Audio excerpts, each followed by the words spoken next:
Good evening. We're now calling the City Council meeting on Tuesday, October 21st, 2025, 6 p.m. to order. If you please stand for the pledge.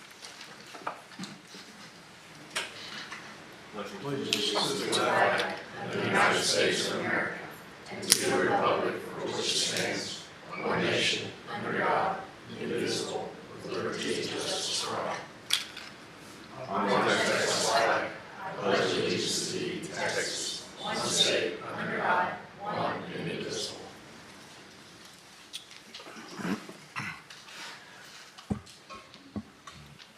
Councilmember Sessom is on an excused absence. Good evening, everyone. Item 1, public comments and announcements. At this time, we would like to, did I get a list? Thank you.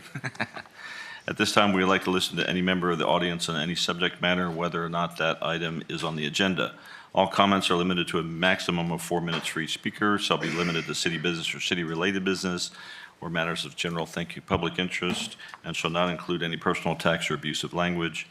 All public comments shall be addressed to the chair. Comments should not be directed toward individual council members, city staff, or other members of the public. In accordance with the Texas Open Meetings Act, members may not discuss or take action on any item that has not been posted on the agenda. When your name is called, please come to the podium and state your name and address clearly into the microphone before making your comments. Thank you.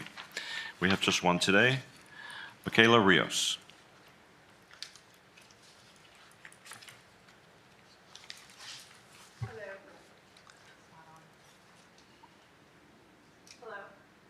Uh-oh.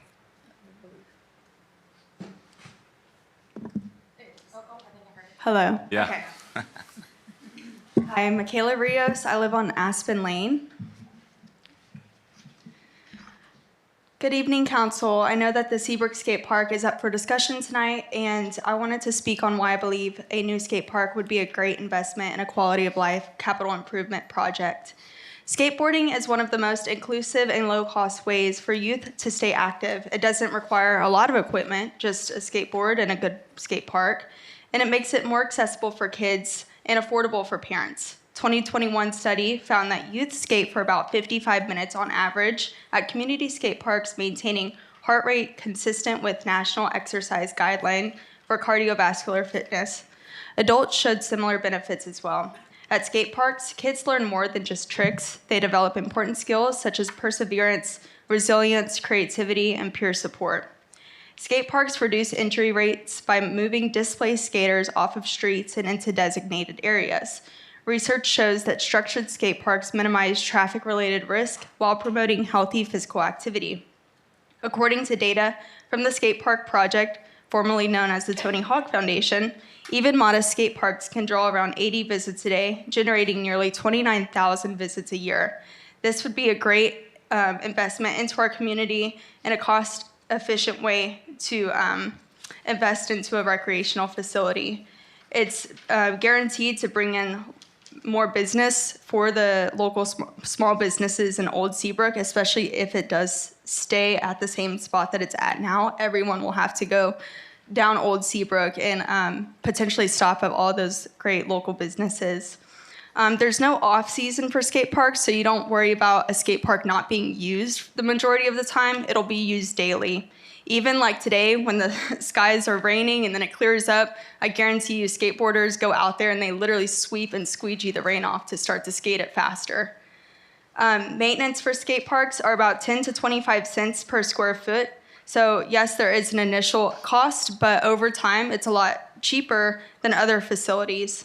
I've done some research and have found some promising funding options that can help offset costs for the city. Here's a few grants. The Texas Parks and Wildlife Department has their 50% matching grant for park projects. This was used to help fund the City of Brenham skate park. Port of Houston's community grant program opens up in February of 2026.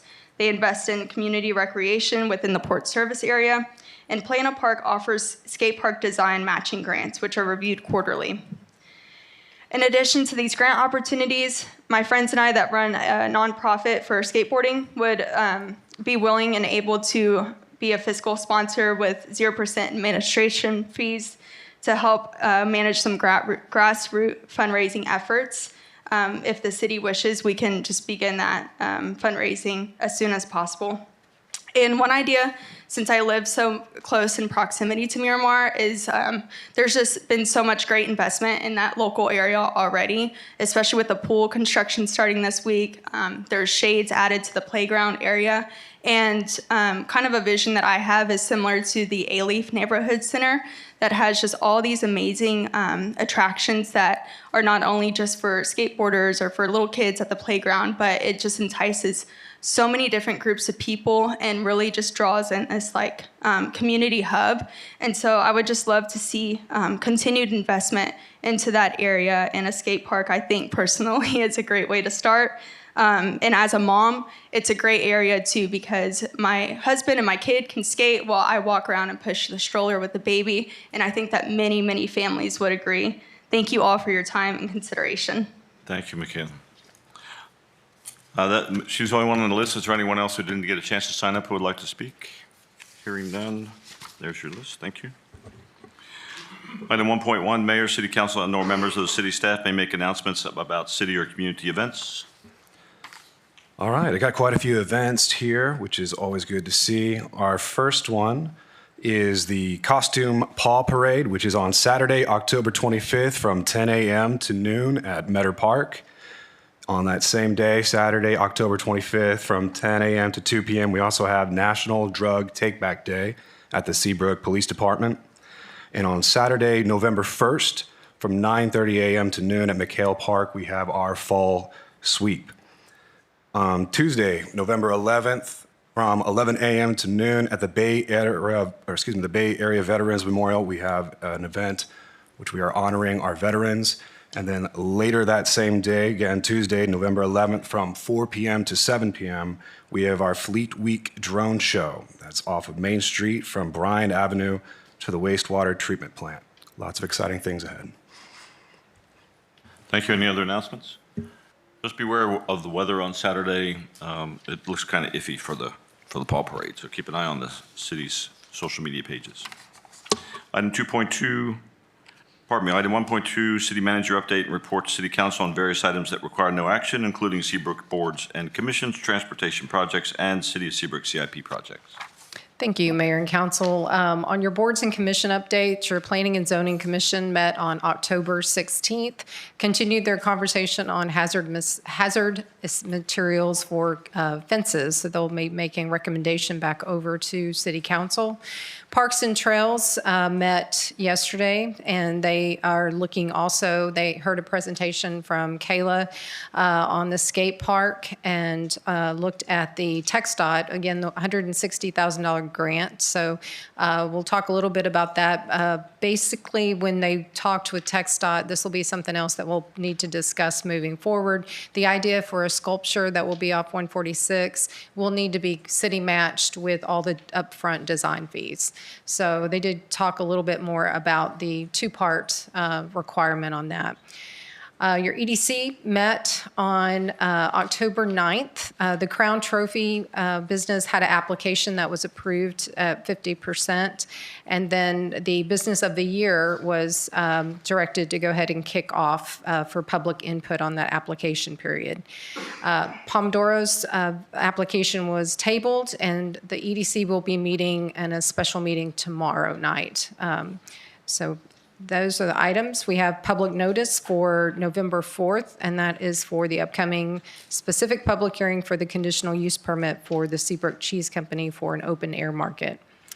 Transportation projects, as you can see, not a lot of movement on the 146 project back over to Highway 146. They're still saying that we should still see some additional main lane activity in the coming months. They're still prioritizing getting the frontage road access open. Still targeting Southern Access Road for the port project in the first quarter of 26. And with the federal shutdown, the rail spur, we are on hold for the Federal Railroad Commission, our association, letting us know on the quiet zone application. So it's sort of in a pending state. We've moved forward with the East Meyer project. So Brian and Jesse are reviewing the 50% construction drawings. And again, North Meyer, we have a grant outstanding with Harris County. However, due due to some of their programming delays for over a year. We have reached out to them and would like to come back to talk about proposal in-house because we do have our certificate of obligation monies ready to move on that project. Wanted to share a little bit about our grants. Haven't done that in a while. So we still have a number of grants right now that are still outstanding that have been awarded. From Storm Barrel, we have wastewater plant repairs over $17,000, lift station repairs over $5,000, and we're finishing up all of our generators. So on the other CIP projects, we did successfully get the new generator at the fire station delivered and hooked up. And we're getting the final touches here at City Hall. So those are two large projects. We're really excited that we've got updated generator power at these two main facilities. We continue to have our police department working on their accreditation for the state. That's over $100,000 that's been awarded.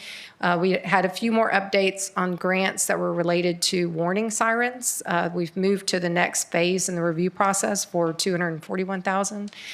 That's the federal match. And then the NASA water line close to Classic Cafe over there, $1.3 million project that's moved to the second phase of review. Believe we've reported this previously, but Sean, our assistant city manager, is working on a zoning rewrite. That award letter was given to us, so that's a $250,000 grant. So we'll begin going out for bids for a consultant, and we have the safety action plan that's pending with the SS4A grant for $250,000. And then we'll talk a little bit in our CIP workshop, but we've got some updated news from Harris County on Pine Gully Pier and the partnership grant. On our CIP projects, mentioned before, hopefully if you've driven by Hammer, you can see that all the mobilization has started for the swimming pool, and they pretty much have knocked out all the demolition for the shell structures and have started the hauling process. So the demolition phase is moving on. We've continued to button up all of the design features for the pool itself. We're moving into a lot of the building and the restroom facilities that need final touches in the design package. We have the, Carruthers East Track project has completed. So those have been prepped up for our crew, the Public Works crew, to go out and start the granite trails. So that's starting next, but the contractor work is complete. The fire training tower has been approved, and that has moved on to order. And then our community house remodel, if you want to take a peek over there, we have moved forward with doing some outside exterior painting. So if you want to look and see what that has progressed through today on colors, you can take a peek at that. Any questions? No, but you forgot something. The banners on NASA 1 look excellent, and the lights are working on the other side of NASA 1 in front of. They are. Nice job. Yes. I do have two. Yes, sir. Two questions. Has Parks and Trails submitted a planning schedule for Carruthers? No, we don't have anything from the board at this time. Okay, the second question is regarding at the intersection of Meyer and Meyer, right in front of Gales. There's two big metal slabs that have been there. What's the status on those? We do not have a confirmed plan, but we'll be working on that. We're trying to get some recoup from the companies that busted the gas line. Okay, thank you.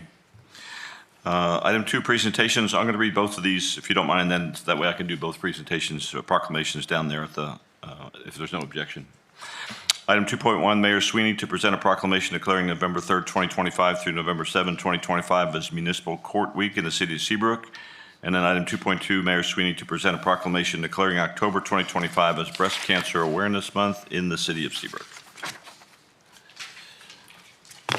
Be prepared for photos.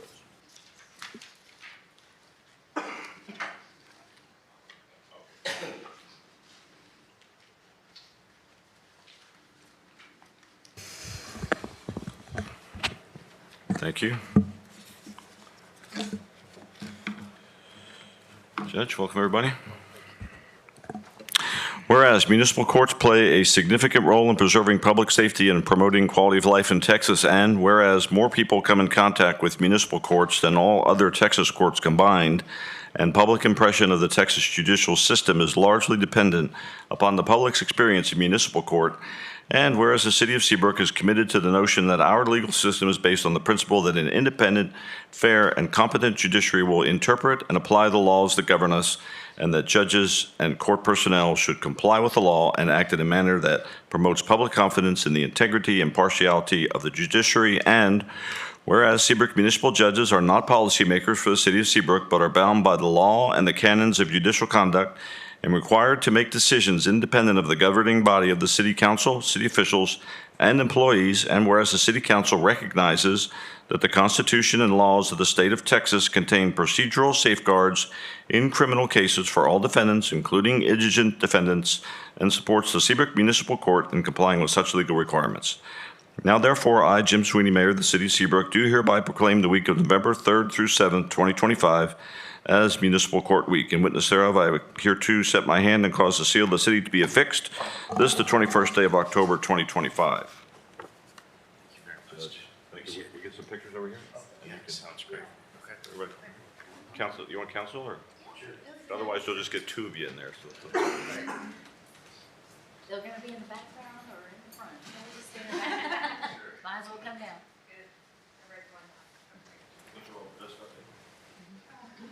See?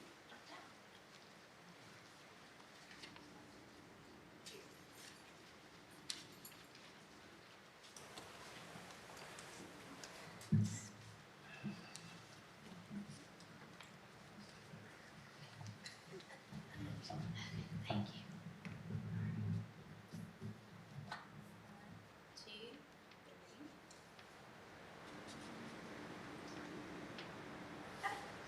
2, 3.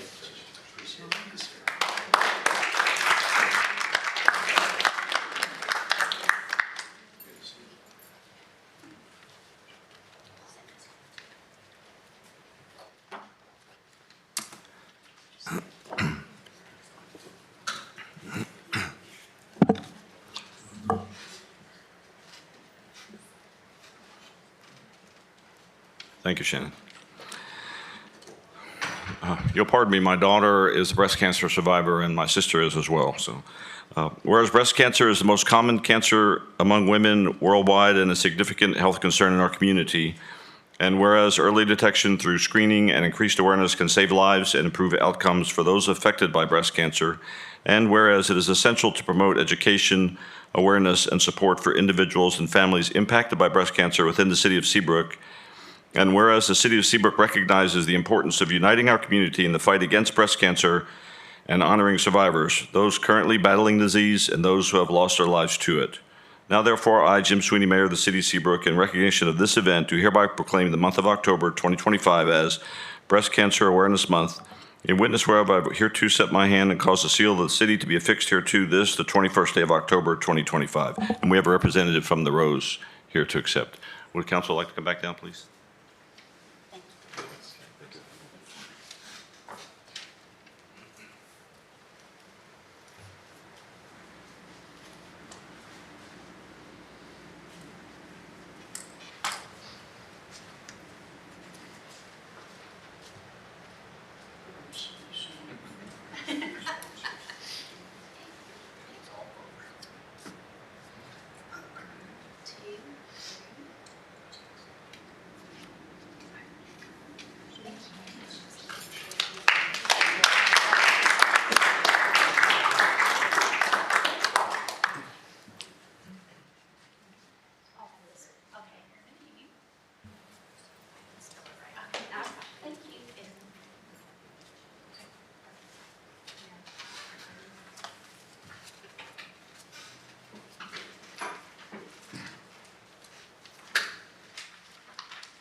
Well, got through that. Thank you.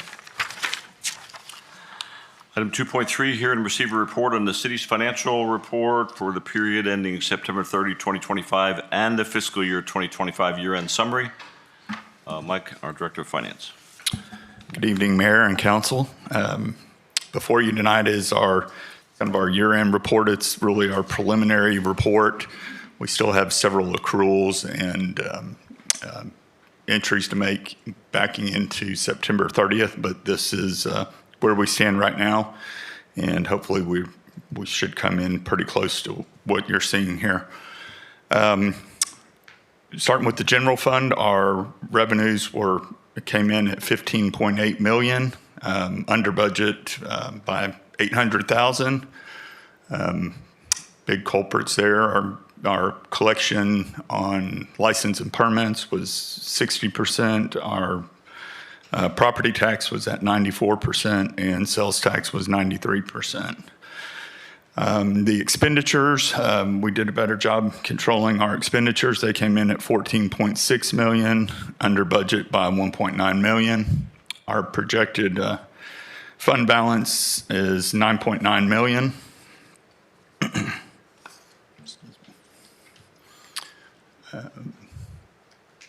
Can you flip? There we go. Here's just a kind of a recap. Beginning balance was $9.1 million. There you can see the revenues and expenditures.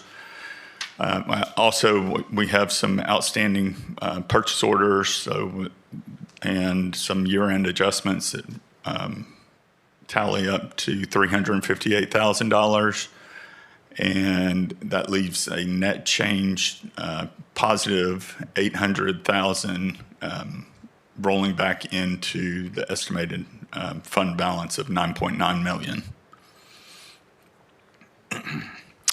Our enterprise fund, again, the revenues were not as what we would like.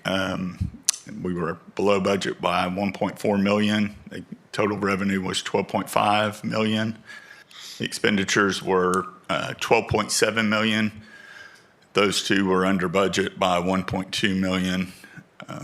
Our projected fund balance is $2 million.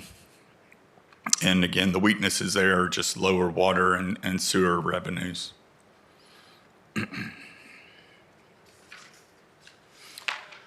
Brighter side of things, hotel occupancy tax had a better outcome this year. We were over budget on our revenues by $85,000. The expenditures were held under budget by $128,000. Our projected ending fund balance is $734,000. So our hotel stays were stronger than we had anticipated. The EDC revenues came in at $1.3 million. They above our budgeted revenues by $71,000. Expenditures were significantly under budget. They came in at $613,000. That was largely due to change in focus, I think, by the EDC board. Several projects did not get going like they had anticipated. Our projected fund balance is $5.4 million. The crime district, again, the revenues came in slightly over budget at $1.1 million. Expenditures were under budget by $220,000. Our ending projected fund balance is $1.8 million. I'll be happy to answer any questions y'all might have. No? Thank you.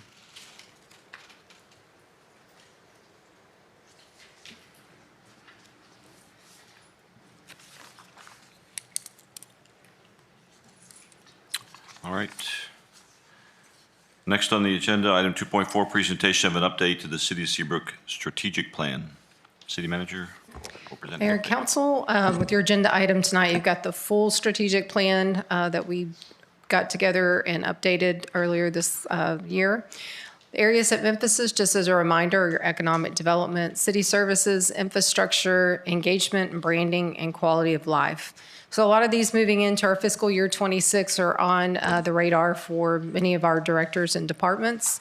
But areas that mention are under economic development with the new EDC director. The BRE visits to the individual businesses have started, so collecting analytics on that.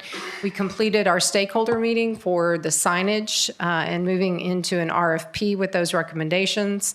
Mentioned we had street pole banners, so there are plans to do some change outs on the banners throughout Old Seabrook and NASA Parkway throughout the year. And then we did the Bayside Park expansion focus or stakeholder group and had a lot of our ecotourism partners in the community helping with that. Under city services, we conduct an annual salary survey. So that was one of our goals this year. So that's done for fiscal year 26. Our succession plan is still in progress, but notable, we are looking at some revisions to make it where it's more affordable for a city our size and hope to play that with our budget process next year. Cybersecurity projects, this has made a lot of news recently and are unfortunately for our neighbors, but our IT department has made significant strides with a number of projects to implement to different things to protect our system. So very proud of that, especially with what has happened recently. The online permitting system was an approval in your fiscal year 26. That is already in the implementation phase and setup is underway. Digitizing our city hall records in phase 1 is also launching under this current budget. For infrastructure, we put a lot of emphasis on our pavement management plan. So again, we're focusing our main efforts right now on East Meyer and North Meyer corridors because of their volume and the sub base on that needing most attention right now. We do have an asphalt repavement project that was part of your fiscal year 26 CIP that you've got a hard copy in front of you, so we'll be kicking that project off and looking at another project just basically to enforce our resilience on a lot of our infrastructure investments. Engagement and branding, again, emphasis on the signage committee being complete and the approval of that final report to move to the next stage. The trail signage, so the Parks Board had come and mentioned the trailhead signage, which is different than our other signage program. So Amanda's been working with John. That's finished. Those are in production right now. And again, we'll be moving towards doing some change out on the street pole banners, even trying to incorporate from the committee's recommendations, doing at least some temporary directional signage on the poles until we can get something permanent. And lastly, quality of life. Depending on our workshop tonight, we do have earmarked Robinson Park for a parking expansion. Discussion underway tonight also on the pier. Bayside Park advancing. We've got the consultants moving towards final design drawings proposal. We'll be bringing that over to City Council and then making a recommendation for possibly moving that to EDC for funding. They've got some earmarked funds. And then just our continued investments, again, pending some direction on our parks and recreation areas. Any questions?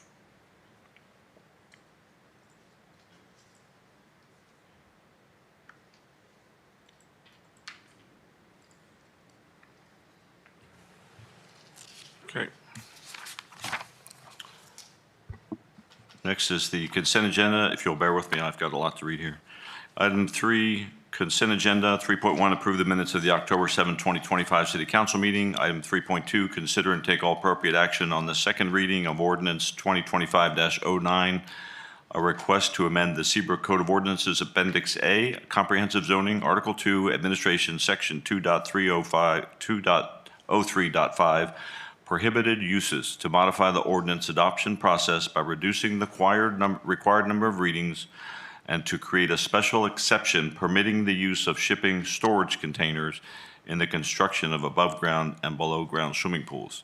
Item 3.3, consider and take all appropriate action on the second reading of Ordinance 2025-14, a request to amend the Seabrook Code of Ordinances, Chapter 18, Division 9, Swimming Pools, to adopt the 2021 edition of the International Swimming Pool and Spa Code and to create an amendment allowing an alternative construction method using shipping/storage containers for above-ground and below-ground swimming pools, including all related regulations and amendments.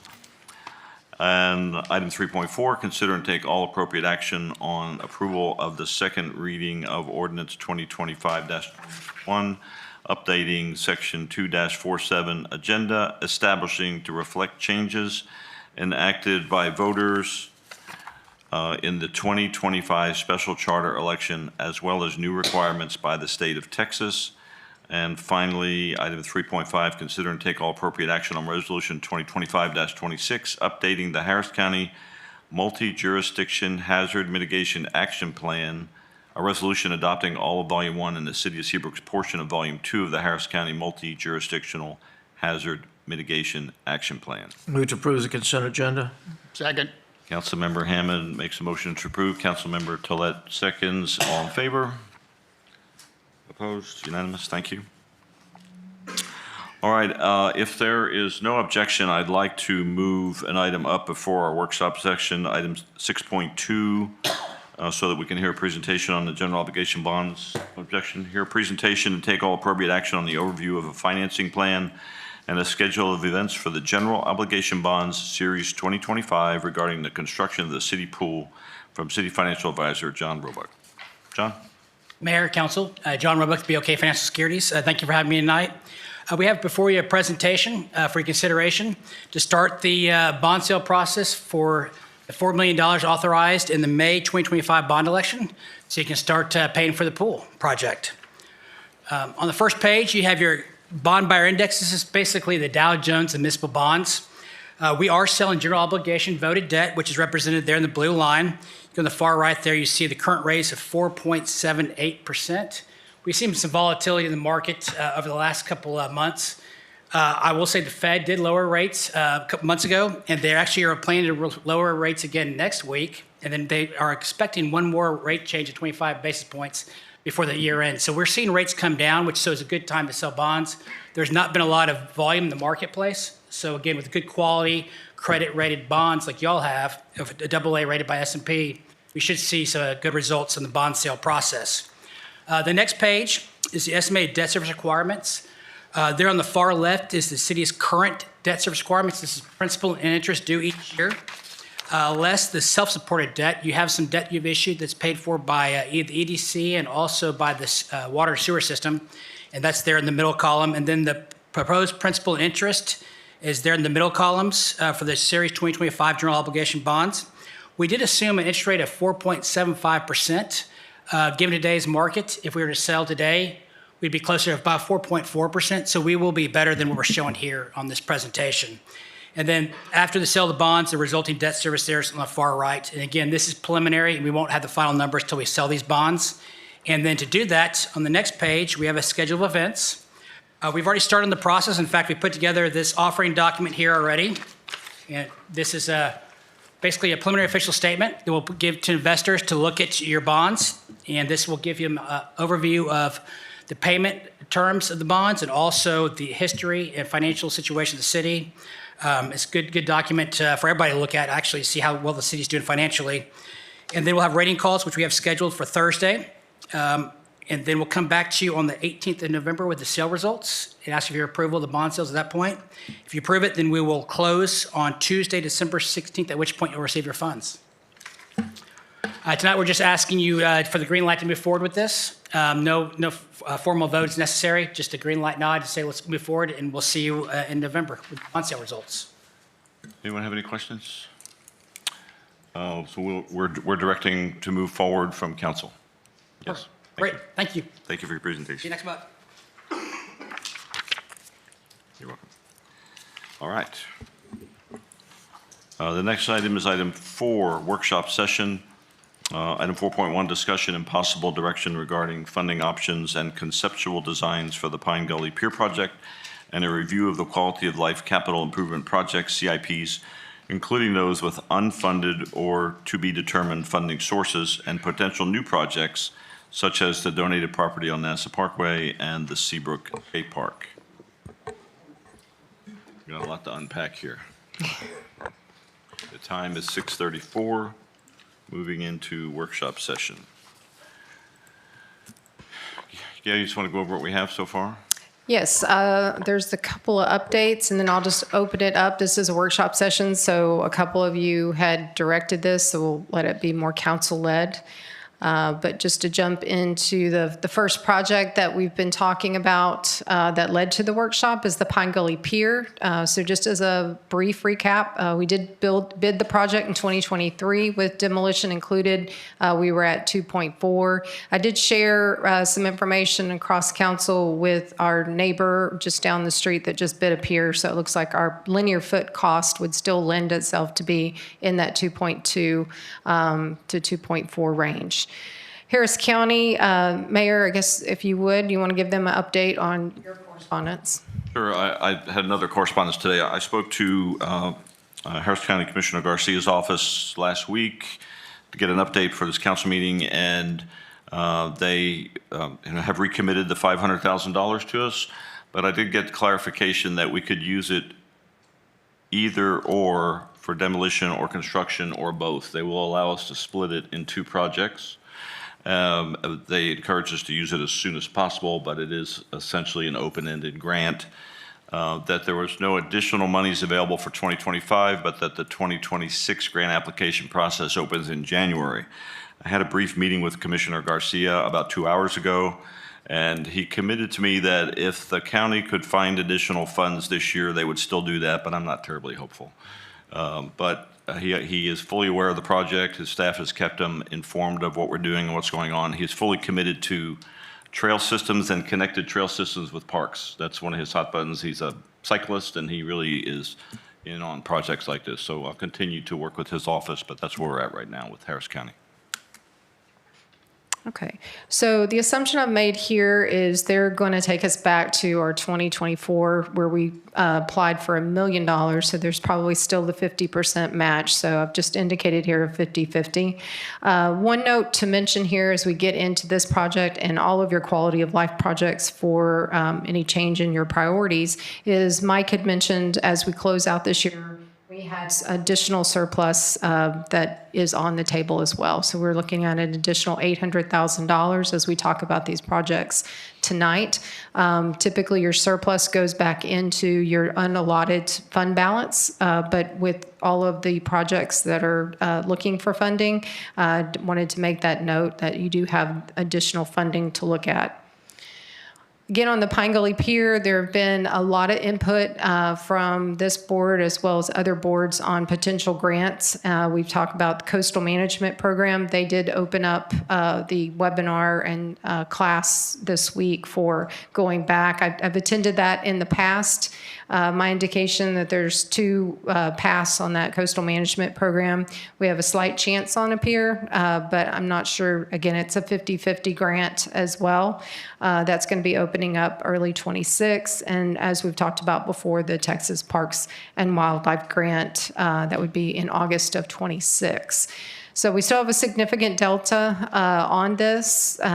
I believe partially of what bringing us back to this workshop session is to see if council wants to allot additional monies for this particular project. I've got another slide just as a reminder of all your other quality of life projects as well, but I'll pause there and let you guys take the table at this point.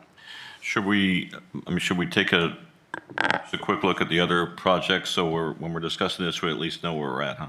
Everybody agree with that? Yeah.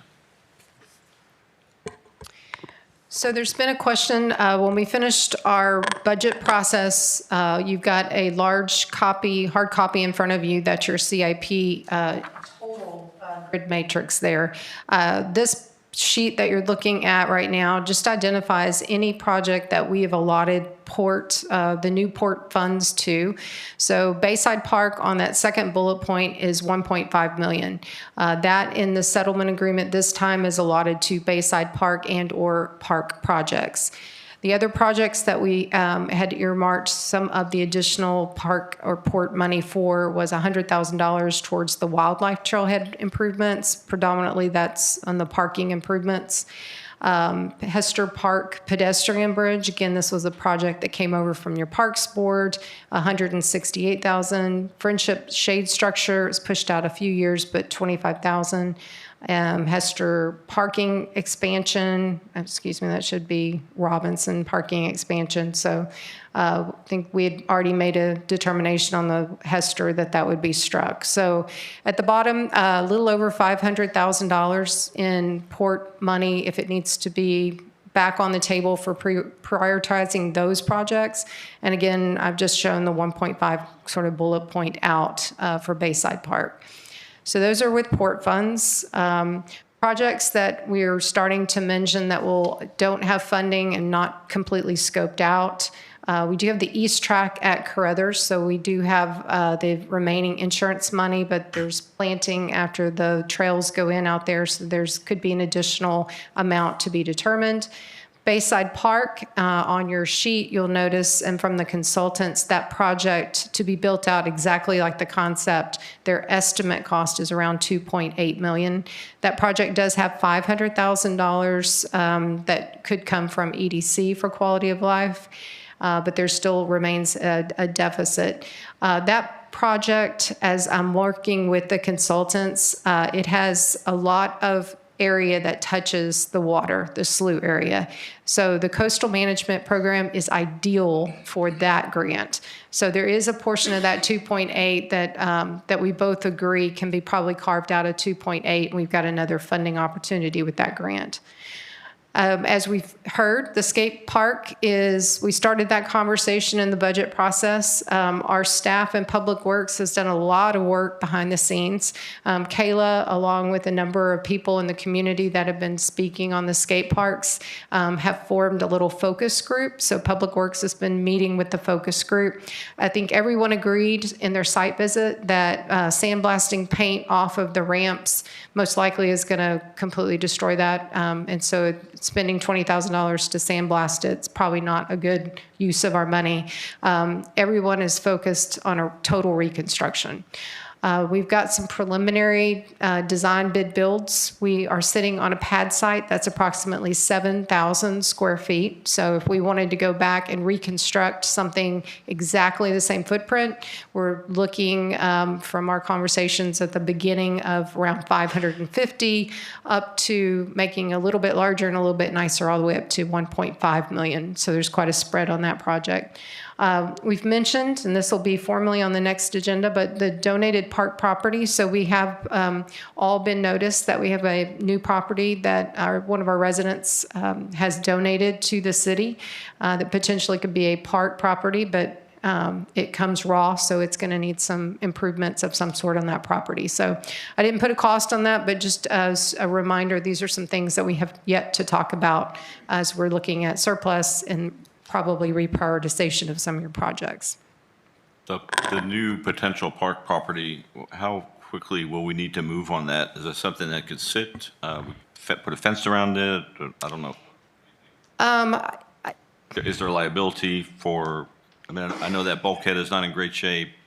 We would need to secure obviously the house, and keep a watch on that. I don't know if we need to necessarily fence it as long as we felt secure that the house was, not being able to be broken into.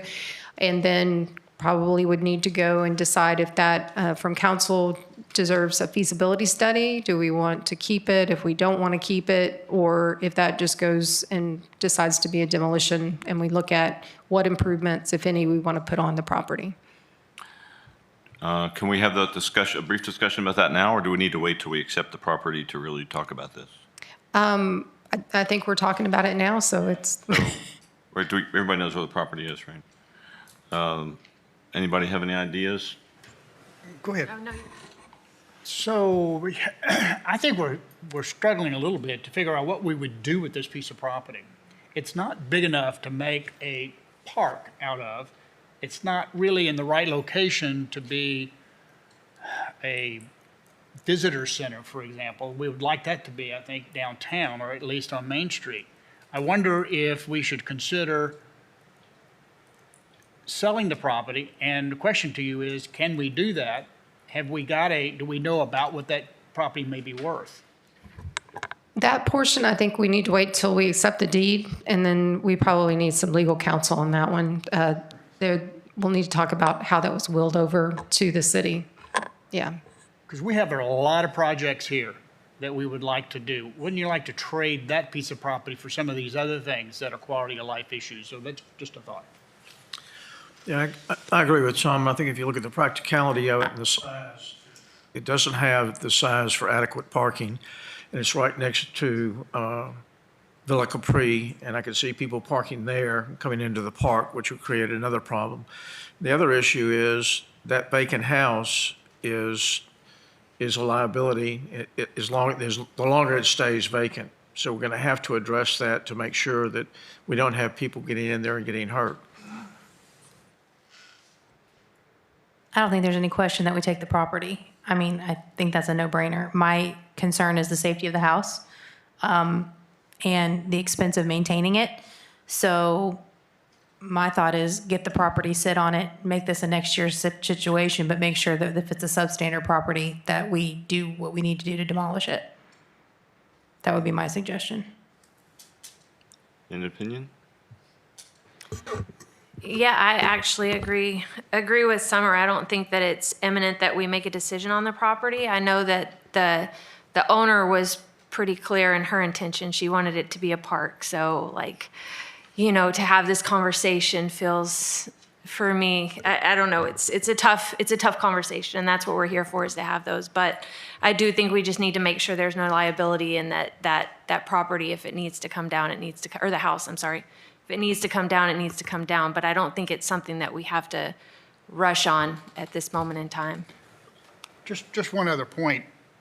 I agree, that is what she wanted to do with the property. However, maybe we put something in her name and name something or another park or some other addition that we bring to the city that we might be able to use her name in her honor, for example. That might be a solution to that, to satisfy. Sure.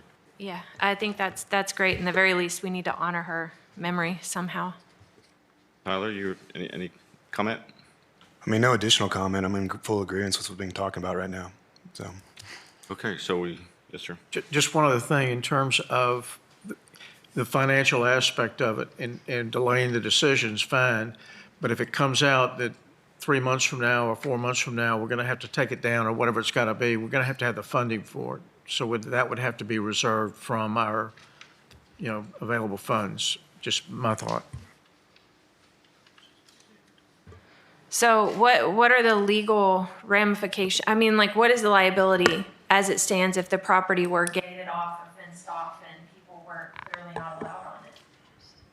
I think that would be our option to gate it off. Again, I think as long as the structure and it's, posted, if it's not ready for public, no trespassing, we'd have to look at different legal options, but that would be Just securing the property, making sure it's not an attractive nuisance where, kids or vagrants can access it would be sufficient at this point.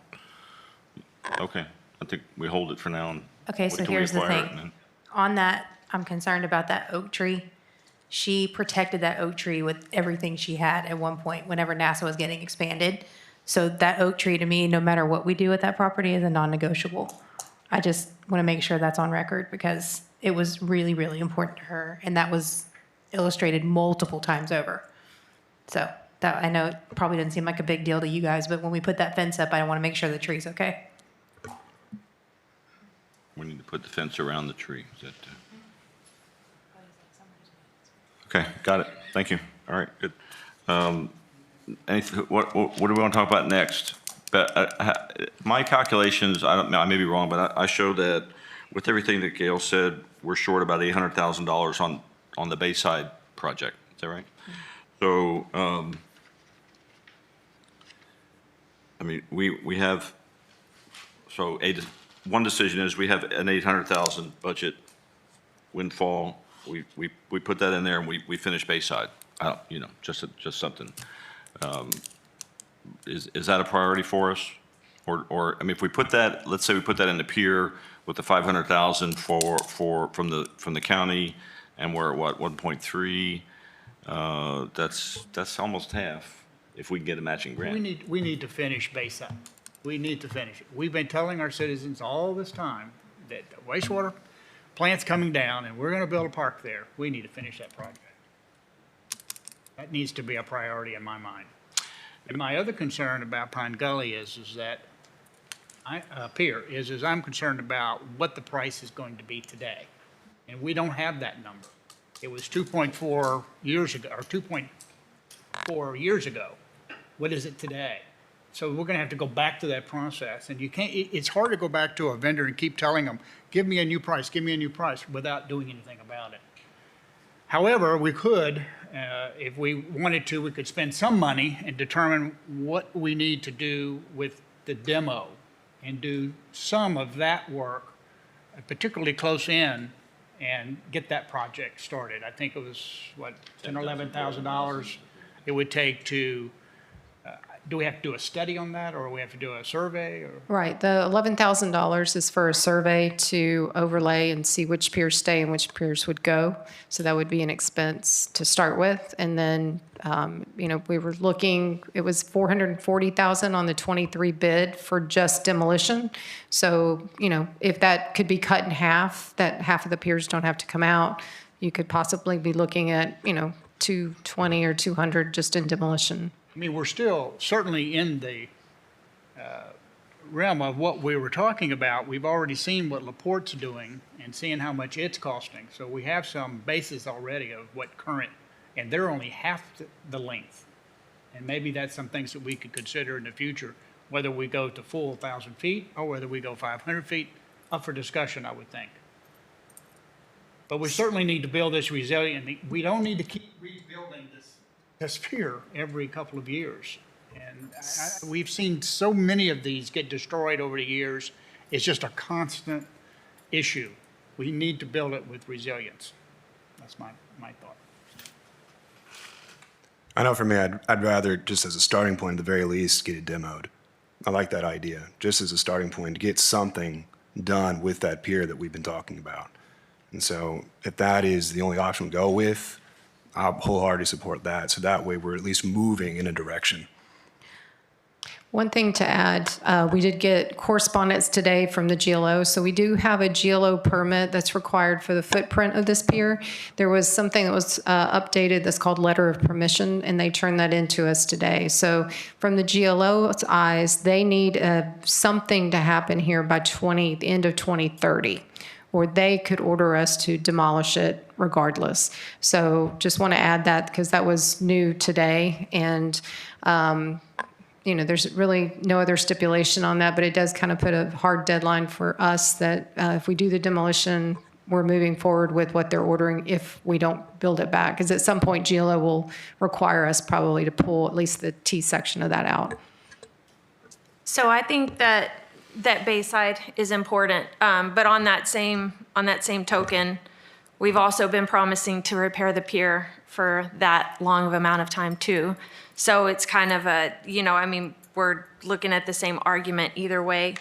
The pier between 2018 and 2022, admission to Pine Gully alone, made $160,000 in revenue, and so the pier does bring money to Pine Gully. We see that after the pier was demolished, that number dropped substantially, between $16,000 and $20,000 a year, admission to Pine Gully. So something to consider is that it does bring revenue to the city.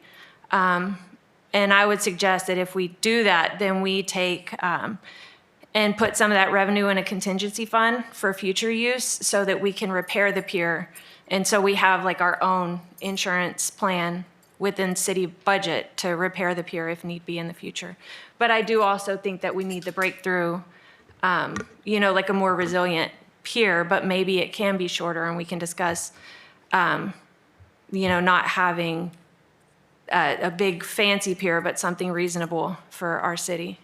I feel the same way as you, the split with promising this pier as well. It's something that we all wanted to make good on that promise. The thing that's pushing me towards this Bayside idea is another big deal is that economic development promise that we've been making to all those businesses that are in that area. As you pointed out, there is a huge financial gain from that pier, which is awesome to pursue that. But I think if I had to and not saying that we are doing this, but if I had to pick through the two, I know there's a number of businesses that are on that area, and there's a number of people that are on that main street that would benefit directly from that Bayside thing. So that's kind of what's just verbalizing what I'm going through, thinking about out loud into that direction. We're still making good on those promises. We can stair-step Bayside, right? We don't have to do the whole project. We can do it in phases. Yes, that's absolutely correct. We mentioned before also Rotary's interested in being naming rights. If we have coastal management program that's possibly going to carve out another, hopefully, going to guess right now 200,000-300,000 in the coast in the edging of that. We're slowly kind of backing off from some of that 2.8. So, but to your original question, it absolutely can be phased. So we can pick which portions of that concept we want to kick off, make other portions alternate when we get to the bidding process of this. So that 500,000, I think you said this, so I apologize for being redundant. There is no set timeline, but they want us to use it as quickly as possible, correct? That's correct. I specifically asked, and she said, well, we'd like you to use it as soon as possible, but there's not a deadline. Okay. Okay, as I understand, the GLO said 2030, we're going to force you to demo the pier, correct? So I think that would be one of the priorities. That's a gotta have, because it's going to come one way or another, and it's going to be cheaper to do it in 2026 than it's going to be in 2030. And the grant will go a little further with it. With regard to the revenue that Pine Gully generates, if you look at the revenue, the best year that the Pine Gully had was $65,000, and that was the year before Nicholas. And of that, when you look at the subsequent 3 years, it was around $20,000 a year. So just doing a quick analysis, the pier brings in about 60% of the revenue. And so when you get down to it, it's bringing in $40,000 in its very best year. And you divide that by $20 a car over a 3-day period times 52 weeks. So you're really not generating that much in terms of tourism to the city.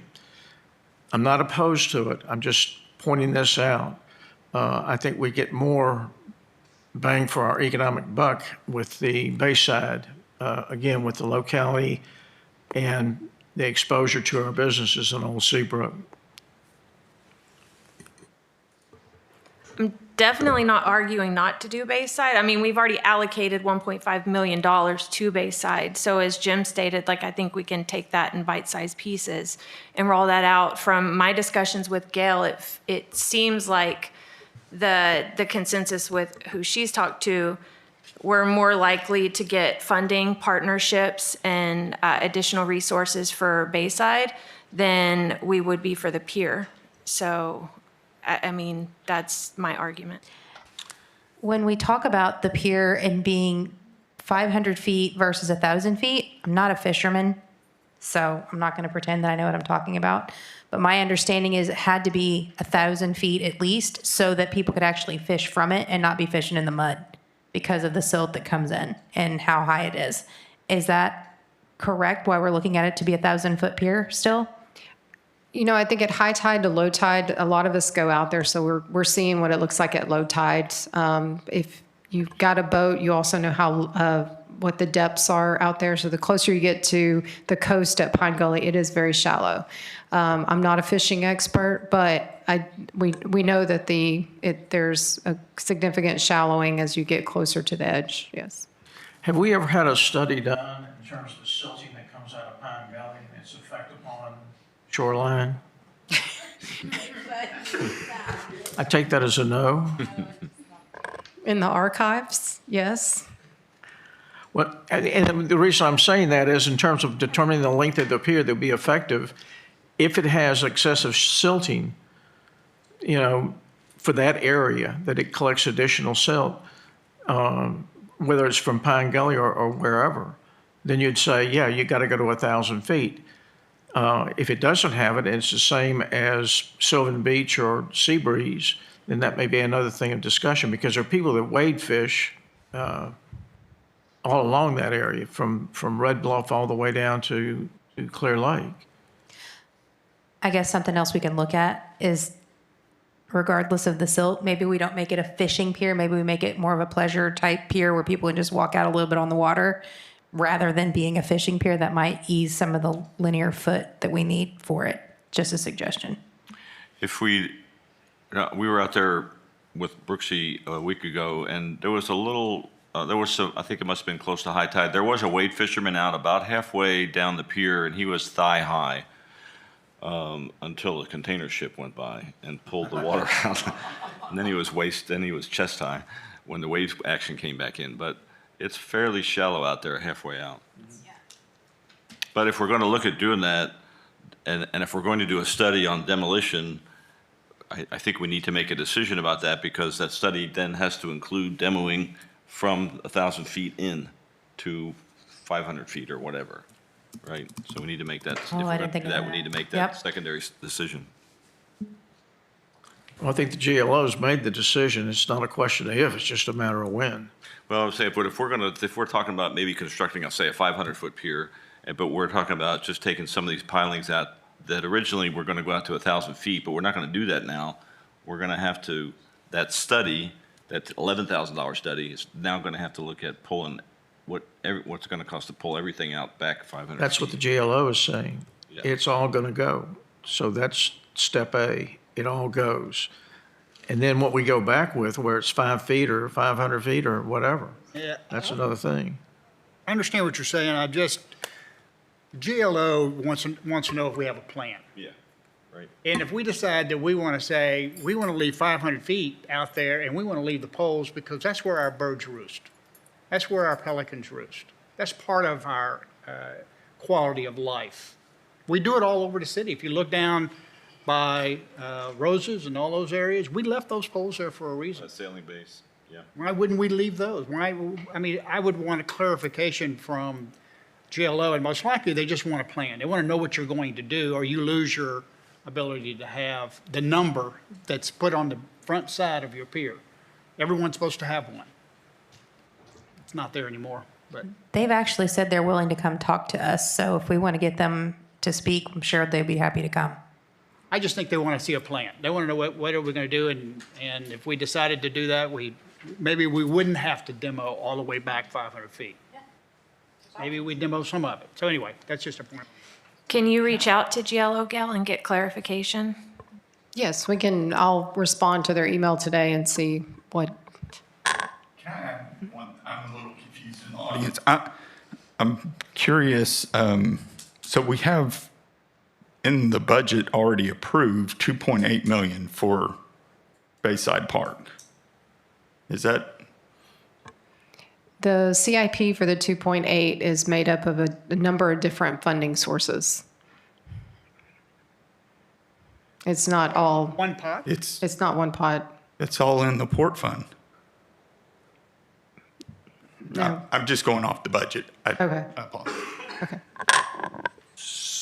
Okay, now you've confused me. We did have, it seems like we did have a discussion about that, utilizing that port fund for Bayside.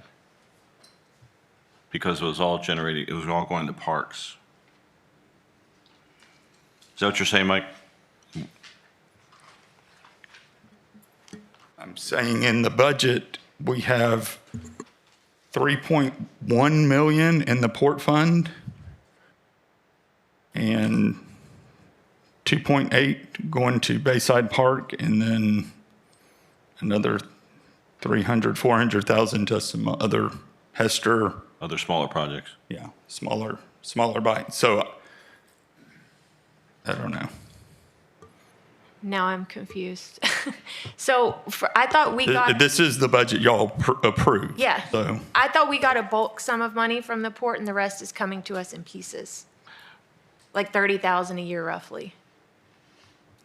So we did have a larger amount. So the 1.5 plus the quality of life projects, like the Hester Park, there was some additional $700,000 in addition to the 1.5. So it was around 2.1.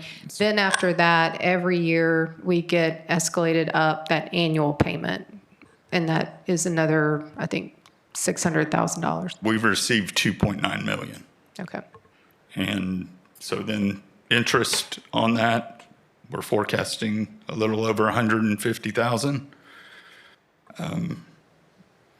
Unless they change the plan between the budget approval, EDC was funding 500,000 Bayside, For Bayside, yeah. for Bayside. yeah. So that's going into the port fund just to keep it all together. That brings it to, my calculation, 3.7 million. 0.7.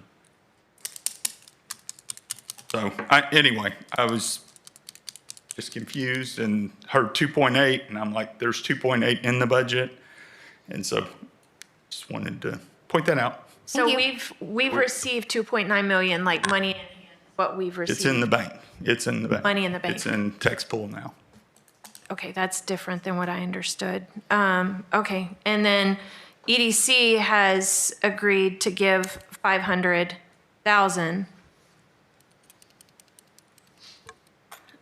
That is, So we're actually allocating, out of that 2.9, we're only allocating 2.3 to the Bayside Park. in the budget, I've got 2.8. Let us do some offline discussion on this because I think there might be a little confusion on the projects, but let's, instead of hashing that out here, let's make sure that that's all correct. I'd like to just tangent for a second, just mention the skate parks while we just not completely ignore the skate parks for a second. Yeah, we were going to get. Just to quick question. So to clarify what you were saying earlier about this, we're looking at overhaul of the current stuff.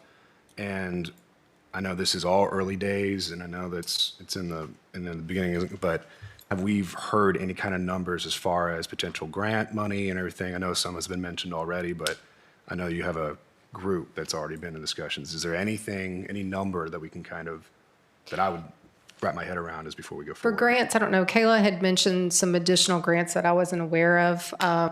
The Tony Hawk one that came up, I think we all looked, and its max is 25,000. So on something this, it wasn't a large amount. There is, I mentioned to a couple of you, the port has formed another community group, and there's looking for industry money. So there could be another pot of money for these types in addition to the port partnership community grant that they have. That one, for the first one that the port's been rolling over, they usually allot $500,000 to all of us in the region, $500,000. So that one's usually not a lot. They spread that out amongst a number of different projects. However, this new project idea they're coming up with, we're talking millions of dollars. So that one's still in the creation phase right now, but that'll be a new opportunity. Plus, if we can explore with what the focus group is coming up with. And then she's right, if you do some research on communities, this is one of those things that it's very targeted to certain people in your community. So different fundraising efforts sometimes are helpful because certain people want that. It's a higher priority than your general population. So there's probably a number of different ways we could piece that one together. But it is, main thing on this one, it's sizable. So we would want to, I think what direction I'm looking forward to tonight is we need to set, now that we've got another 800,000 that we're talking about, wherever that money needs to be earmarked for so that we can get that nailed down of your highest priority. That's kind of the other thing, because we're kind of all over the place, but we just need to make sure which is your next highest priority that we can start to focus setting money aside. How critical is the parking situation at Robinson? We were out there Sunday, and that lot was 2/3 full, about 11 o'clock in the morning. Is it pretty typically like that for you folks who live on that side of town? Yes. For me, it's not as high a priority as the other projects that we've been talking about. No, because they can also park at, by the tennis courts. I mean, they're. And walk? Yes, that's the whole idea. You're gonna go down. Yeah, I mean, I don't, but I do think the skate park has got to have some priority in terms of an assessment of because when we had the young gentleman came up and addressed us, and he was talking about safety issues and some things of that nature in terms of usability in its current state, or what do we have to do to get it to make sure that it is safe? Or what upgrades do we have to do just to keep it as is? Or can we even do that in the fact that it's just run its lifetime? I may put Kayla on the spot, but I think when they had the focus group, and we've had multiple calls with Public Works and some different people that are looking, most of the groups are in California, but they're looking aerial at our project. And all of those companies, Brian, I may call you out up here just to kind of confirm this, but everyone's telling us, I think from both sides, don't put any additional money in. It needs to be, if anything, demolished. And so then it just opens up the question, I think, from portions of our community, what's next? But a demo is really everything that I've heard. The big thing is that if you're going to demo it and build a brand new one, if you're not going to demo it right now and build a brand new one, leave it as it is. It's still usable. Yeah, I know we had one public comment about the paint that was on the ramps right now. We've gotten an estimate for, it's just under $20,000 $1,000. to sandblast The focus group said, don't spend it on that, spend it toward the new design. design, yeah.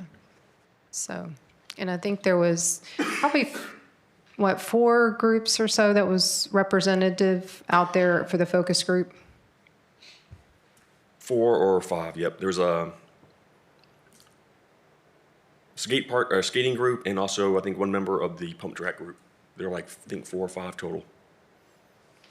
So, so it was well represented, but I think that was the consensus that we heard from staff is, there's nothing that's going to be a great fix for a 1997 type track. It needs to be demolished and a plan for a new one.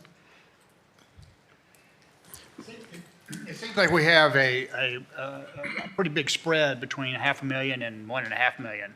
Is there a way that we can pull that together? Is there models out there that we might be able from other cities that may be able to give us some assistance in determining what the cost really would be?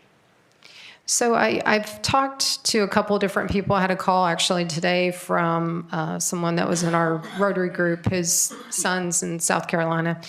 Very much the same issue that we had as a community. The governing body didn't have a lot of funds to work with. They were looking at a cry from the community to restore the skate park, and they opted to demolish, build it back, but only bring back 2 features, but 2 solid features.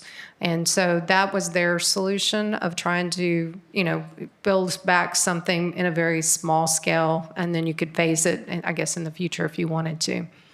That's more on probably the 550 that we're looking at. Yeah. The 1.5 is if we expand it a little bit and do multiple features. If we're going to do one, let's do something that we would be proud of and that our kids would use, and not be something that's laughable, that goes somewhere else. The whole idea is to bring them here and to bring them from other cities potentially. So if we're going to do it, let's really do it and do it well, and not do it just halfway. That's my thought. Well, and that's a great point. In talking to this other community, there's a line, and they took the community aspect, which is go small. It's just for our community. As the larger scale is, you are trying to drive visitors into that area. So it really would depend again on council's direction of where we're headed on that. So let's hope that the parents would go to the restaurants, kids can go to the skate, brings in people from out of town. I don't know. It's like we could do a better job. We could do a really good job with it. We're going to do it. Not to put you on the spot, Michaela, but that y'all do that currently, right, with your group? Do y'all travel to different? Yeah. So, yeah, so skateboarding. Hello. Okay, so skateboarding.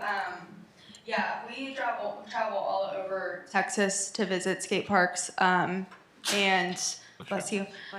We've even traveled to different states to visit new skate parks. So I personally would recommend, if you're going to do it, just do it right. Invest in that. 1.5 is you're also looking at having the pump track included into that build. So if you look at new skate parks that are popping up in Austin, there's a lot of pump track community out there as well. So you're looking at really, really well-built skate parks with a pump track, and that's in that 1.5 range.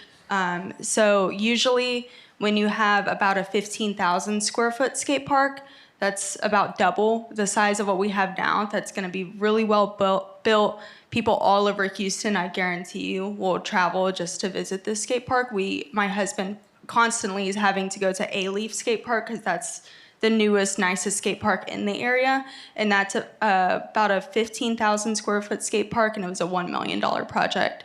So you're looking at the $1 million for a 15,000 square foot skate park, and then additionally about 500,000 for the pump track feature as well.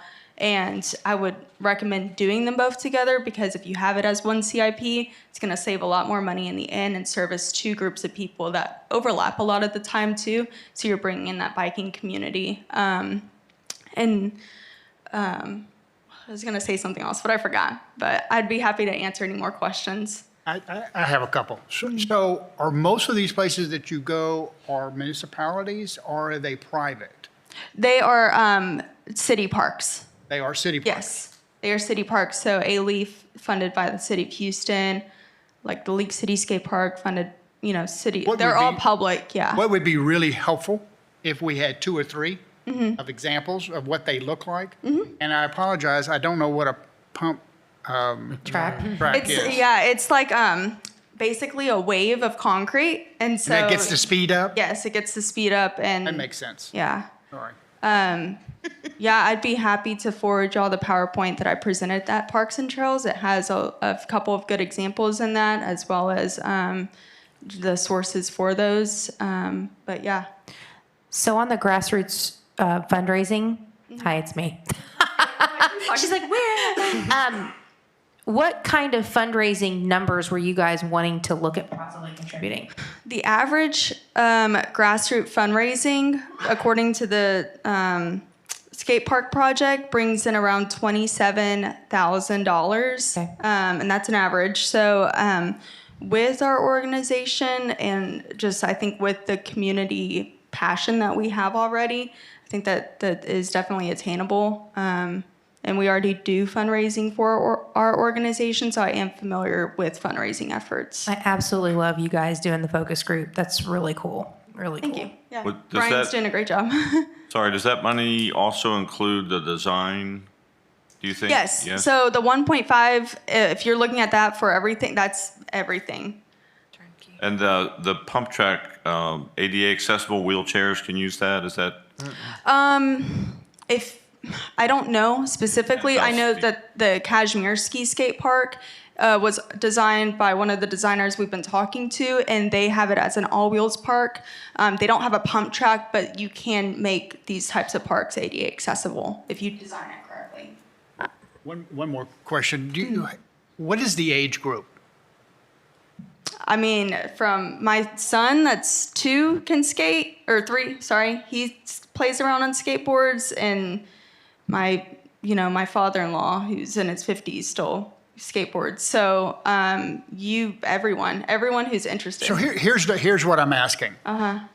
The people that go to these, wherever they may be, are they going and they stay with the kids and watch them? Or do they go other places in the city? Is it an opportunity for us to create business in our downtown area or in downtown Seabrook with this particular program? Yes, it will bring in business. It will certainly bring in business because, like I said, you have an average of 80 visitors a day, but you'll have people, if you really invest the $1.5 million, you will have people from all over Houston visiting daily. So, I mean, that's going to give you so much exposure to the city, especially the small businesses in Old Seabrook. I mean, like, I love coffee and pizza and snow cones, and all those things are right there. And those businesses are going to see definitely an increase in revenue from skaters. Mm-hmm.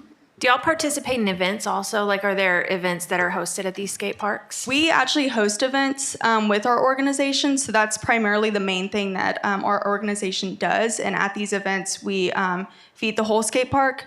we do contests, and they're, fun, friendly contests. We have a kids category and an adult category, and then we give out new skateboards to everyone. And we'll do a free skateboard to whoever has the worst skateboard in the park. If you didn't win a prize already, we'll give you one as like a blessing board, because we just want to see more kids skating and just have a positive impact on the community. So a lot of the times when we're doing these events, it'll be at the, skate parks all over Houston and Alief and Kashmir Ski, close to the Woodlands, Leak City.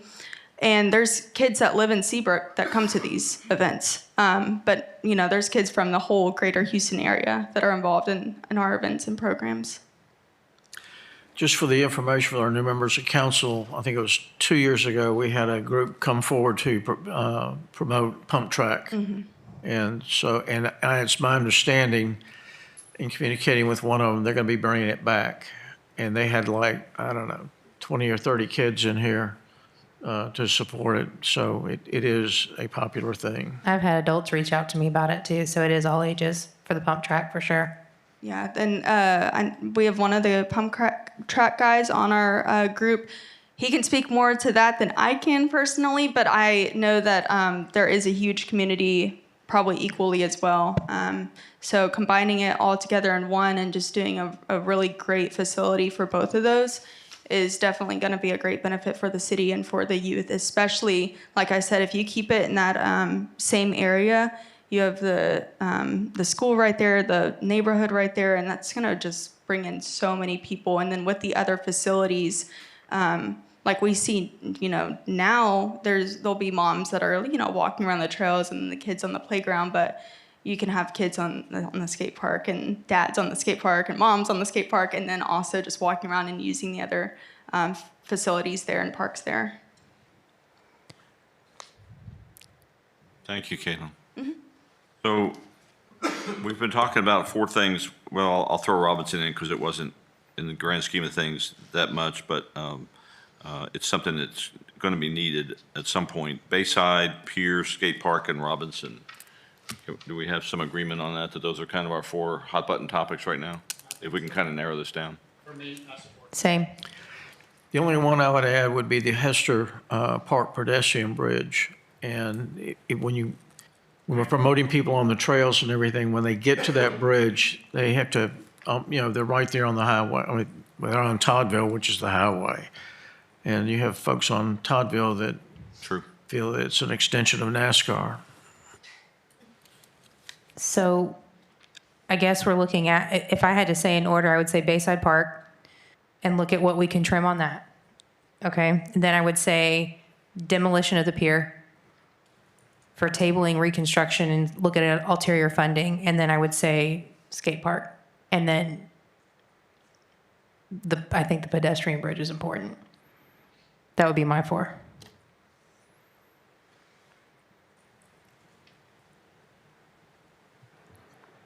Assuming we had, once we confirm whatever we approved in the budget for Bayside, and that we had at least a portion of that covered, and if we did do that in phases, let's assume that we have some of those phases covered in the budget. I think that's our number one, already covered at least a portion of it. And I know we haven't even discussed the Main Street expansion, which is another 1.8 million on top of that. Yeah, the one thing on Main Street, we're getting into road construction on that part. So the county's been a great partner on roads. We do have that SS4A grant. We'll have to do an action plan. But if the federal government opens up and those grants come open, there's some roads grants that are completely separate. So I think there's good opportunities for roads. Quality of life is a separate bucket. So Okay. we'll get that a little bit separate. All right. And then we have 500,000 committed from the county for the pier as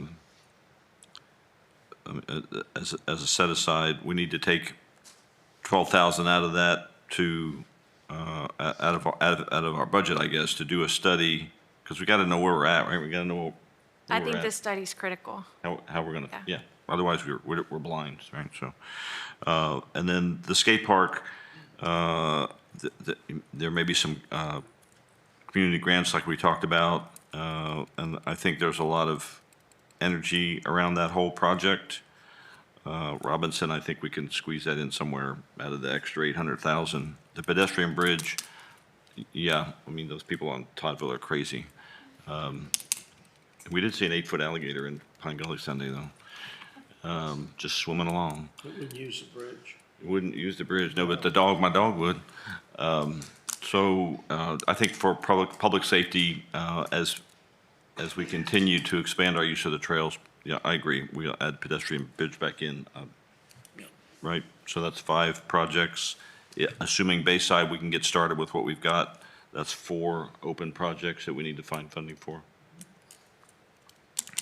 That doesn't help the staff any.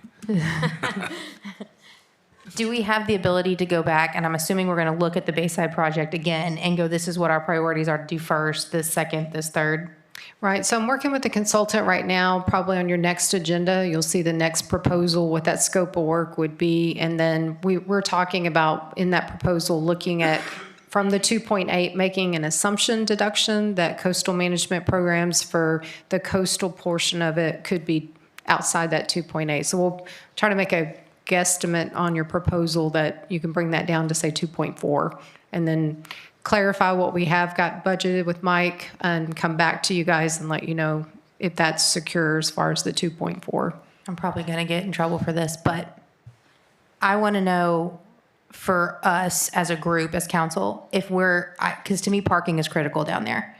So maybe we look at making the parking piece a priority versus that's what I'm kind of trying to figure out, and then see what we can budget out. We had discussions about that and possibly using the same type of parking that the county is going to put into the permeable parking, that maybe as a possibility that the county is going to put into the ballpark, which they haven't done yet, but I understand they're getting ready to start. So I'm not putting that off, but I think we should see. Might be too quick. How All that right. works, yeah, because if it's nice, if it's great, it's a little more expensive probably, but it's probably a good solution at a park, right? Permeable parking. So I think we keep that down maybe at the bottom, waiting for the county. Gail, have you had an opportunity to have a follow-up discussion about the pavilion with? No, I think there's consensus from the foundation that they would like to be a participant. I don't know what the level of participation is going to be. I did share the consultant's cost estimate, and I think the pavilion's with the cost estimate at $350,000. So I don't expect it to be 100%, but for naming rights, we would need to come up with some, Sure. equitable number to pass to the foundation at Rotary to see if they want to be truly a partner on that. I mean, 150,000 would almost get us the pedestrian bridge if we were able to then take that out of our budgeted amount, right? So maybe we can have a discussion in the morning about that. The skate park, the unknown, we got to start somewhere with that, right? Well, demoing it would be a good start. Finding out how much it costs to just do the demo to get that cleared so we could rebuild a new one, if that's what we chose. Else. So that's going to have to be added into the project. Was that the original area they were looking at, Buddy, for that pump track project? If you're facing the swimming pool, Yeah. to your left, there's 5 acres down there. Okay. And I don't know if everybody knows about it, but there was never a clear title to it. Everybody owned a percentage. The city owned a percentage, and 4 or 5 others owned a percentage. And we're now trying to obtain, and this goes back when dinosaurs were walking the earth. And for whatever reason, the city just kind of let it go because nobody was doing anything with it. But we're trying to obtain, we're in the process of obtaining 100% ownership of it so that we can use it for whatever we want to use it for. Do you know how far along, Gail, we are in that process currently? So that one would be a conversation we need to have with our attorney Okay. on next steps on that one. I can tell you this. It is in the courts, and the reason for one of the big delays is that COVID, the priority pushed it way down the line. So, but it is in process. So we can push that back up to the top of the list.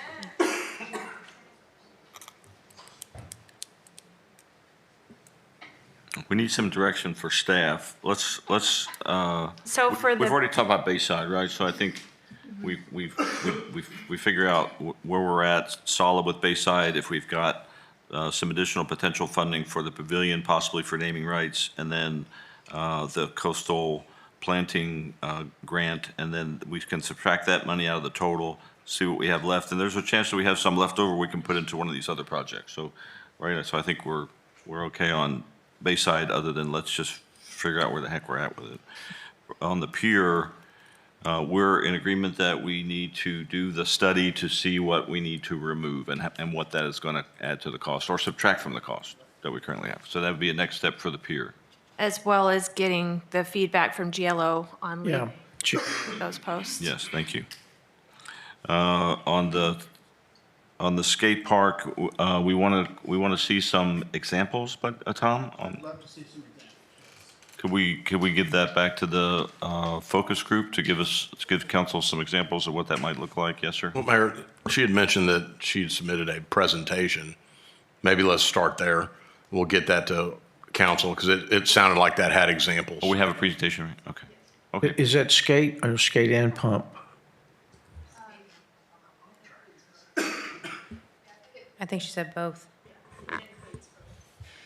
Yeah, and I think one of the 550, again, we've done some demos and talked with a couple of companies, and I think the 550 is just for skate park. That's on the lower end, yeah.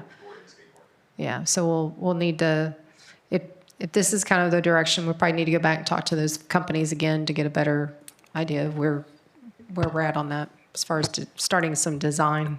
So I think for direction on that, like, and I don't want to speak for everybody else, but it felt like the consensus was we don't want to do that low end, like just 2 feature park, if that helps. Yes, I'm in favor of, we're going to do it right. Let's do it. Let's do it right. me too. Let's not mess around, right? I mean, if we can find the money to do that. Right. And then, so presentation on skate park, thank you. Robinson, we're going to temporarily, that's on the list, but at the bottom of the list until the county does their permeable parking at the ballpark, and we kind of get a feel for what that looks like. The pedestrian bridge then, a necessity? Not until you're hit. I mean, this came up several years ago, and one of the things with our Lucky Trails and other projects that we have, these trails, and if you get down there and you're walking, you've been on it, and it was just brought up as a safety issue. I'm not going to die on it. I'm just bringing it up. I mean, if the majority of council doesn't want to do it, I mean, that's. Well, if that'll keep cars from driving down the trail, I'm all for that. How long has that been on the CIP? Years? Yeah. No, that was fairly new. We had talked about it. The open space, or Parks and Trails Committee also talked about it, and then sent that over to council as a recommendation for your CIP this Okay. last year. So it's a priority for them, and it's a safety issue, so. I mean, we have, am I right, we have about $800,000 we could pull into some projects. That's what I heard tonight. All right, so does anybody want to allot any of that money now into one of these smaller projects, and let's get something done? Or do we hold it Skate park. for the pier? And what? More information On the, on some of the things that we talked about. well, like, how about Robinson, how about the pedestrian bridge? We got it, that's $168,000. Let's go with the bridge because the trails are constantly being used. And if you drive down there in that area, there's somebody going across it almost every time I've gone by there. And it's also my idea. I also talked to a guy from Pearland that comes here specifically to ride on the trails. So I think that's a good move. Everybody okay with that? Allocate some of that $800,000 to the pedestrian bridge, and let's get this project on the road. Okay. All right, so we got Bayside, we'll work on that. Pedestrian bridge, we're going to move forward on that. Skate park presentation, Robinson temporary hold until the county gets their project at least substantially complete where we can see what they're doing. And then that leaves the pier. We're going to for sure do the first study. We got to start there. And then, how long will that take? Is that weeks? Is that a month to do a study like that? When you, I don't think it's that long. I don't recall what's on the proposal, but I don't think it's months. I think it's probably weeks. okay. What did you say? GLO, one thing with the GLO. The GLO, yeah.